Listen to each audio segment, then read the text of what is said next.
اس وقت کی بات ہے جب نہ انسان تھا، نہ اس کا کوئی وجود، نہ کوئی نام، نہ کوئی پہچان، نہ زمین پر قدموں کی چاپ تھی، نہ بستیوں کا شور، نہ ہنسی کی آواز، نہ آنسوؤں کی نمی، بس اللہ تعالیٰ کی ذات تھی، ازل سے موجود، ابد تک باقی رہنے والی۔ اللہ کے سوا کچھ نہ تھا، نہ وقت تھی جسم جنت،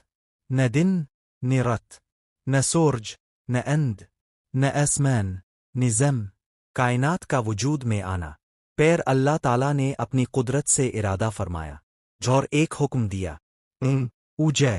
جھور وہ ہو گیا، آدم کے پردے ہٹنے لگے، کائنات نے آنکھ کھولی، سب سے پہلے آسمان وجود میں آئے، پیر زمین کو پیدا کیا گیا، اسی و عریض زمین خاموش، سنسان اور بے جان تھی، نہ وہ سبزتا، نہ درخت، نہ دری، نہ طرف آنی تا،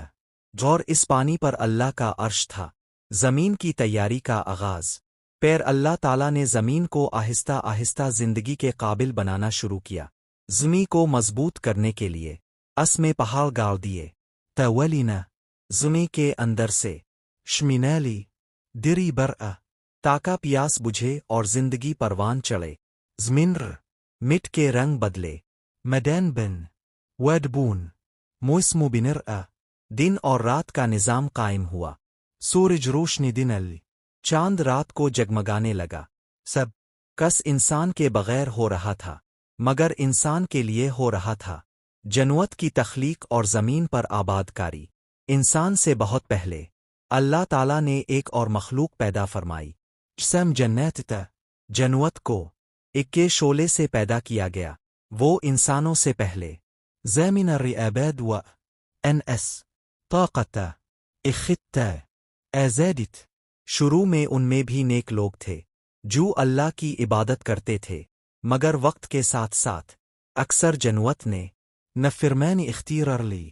ظلم اللہ، الفاق دوسرے کا خون بہایا، زمین میں فساد مچایا، زمین جو امن کے لیے تیار کی گئی تھی خون اور فساد سے بھرنے لگی، فرشتوں کی دنیا، ادھر آسمانوں میں اللہ تعالیٰ نے فرشتوں کو پیدا فرمایا تھا، فرشت نور سے بنے تھے، نبوتت، نتیتت، نفرمان رات، وہ ہر لمحہ اللہ کی تسبیح اور اس کی پاکی بیان کرتے رہتے تھے، ان لبور اصدنتی، سبحان العلم، حمامت اعظم اعلان، جبو زمن تروا